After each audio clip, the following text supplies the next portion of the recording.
Israel December 16-ന് സിറിയയുടെ missile സംവിധാനം ഉൾപ്പെടെയുള്ള ആയുധശേഖരങ്ങൾ തകർക്കാൻ ന്യൂക്ലിയർ ബോംബിട്ടതായി റിപ്പോർട്ട്. അന്ന് ആ ആക്രമണത്തെ തുടർന്ന് സിറിയയുടെ തലസ്ഥാനമായ ഡമാസ്കസിൽ നിന്നും 820 കിലോമീറ്റർ അകലെയുള്ള തുർക്കിയിലെ ഇസ്മിക് വരെ സ്ഫോടനത്തിന്റെ ശക്തിയിൽ ഭൂമി കുലുങ്ങിയിരുന്നു. ഇത് ആണവ ബോംബ് ഇട്ടതിൻ്റെതാണെന്നാണ് റഷ്യ ഇപ്പോൾ പറയുന്നത്. സിറിയയ്ക്ക് നേരെ ശക്തമായ ആണവ ബോംബ് ഇസ്രായേൽ നേരത്തെ വിന്യസിച്ചതായും റഷ്യയുടെ റിപ്പോർട്ട് പറയുന്നു. അമേരിക്ക വികസിപ്പിച്ചെടുത്ത ഒരു മിനി ന്യൂക്ലിയർ ബോംബായ B-61 ആയിരിക്കാം ഉപയോഗിച്ചതെന്നാണ് പറയപ്പെടുന്നത്. ഭൂമി കുലുക്കം അളക്കുന്ന റിക്ടർ സ്കെയിലിൽ അന്ന് സിറിയയിൽ സ്ഫോടനത്തിന്റെ ശക്തി 3 എന്നാണ് രേഖപ്പെടുത്തിയിരുന്നത്. ഇത് ആണവ സ്ഫോടനത്തിൻ്റെതാണെന്നാണ് പറയുന്നത്.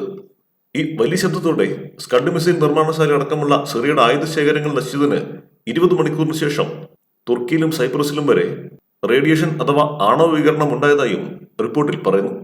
അതിനിടെ ഇസ്രായേൽ സൈന്യം ക്രിസ്മസ് തലേന്ന് നടത്തിയ ആക്രമണത്തിൽ 8 പലസ്തീനികൾ കൊല്ലപ്പെട്ടു. ഇസ്രായേൽ അധിനിവേശ വെസ്റ്റ് ബാങ്കിലെ തുൽക്കർ സിറ്റിക്ക് അടുത്തുള്ള അഭയാർത്ഥി ക്യാമ്പിലാണ് ഇസ്രായേൽ ഷെല്ലാക്രമണം നടത്തിയത്.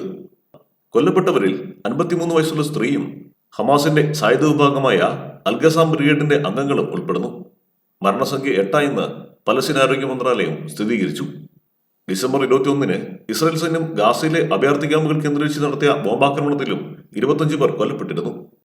വടക്കൻ ഗാസയിലെ ജബാലിയയിലും നുസ്രത്തിലെ അഭയാർത്ഥി ക്യാമ്പിലുമാണ് ഇസ്രായേൽ സൈന്യം അന്ന് ബോംബ് വർഷം നടത്തിയത്.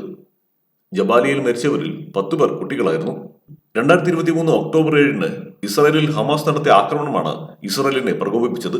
അതിനുശേഷം ഇരു രാജ്യങ്ങളും തമ്മിലുള്ള ആക്രമണങ്ങളിൽ നിരവധി പലസ്തീൻകാരും ഇസ്രായേലികളും വെസ്റ്റ് ബാങ്കിൽ കൊല്ലപ്പെട്ടിട്ടുണ്ട്. അതിനിടെ UN പലസ്തീൻ സംഘടനയായ UNRWAയുടെ പ്രവർത്തനം ഇസ്രായേൽ നിരോധിച്ചതോടെ സ്വീഡൻ സഹായം നൽകുന്നത് നിർത്തിയിരുന്നു.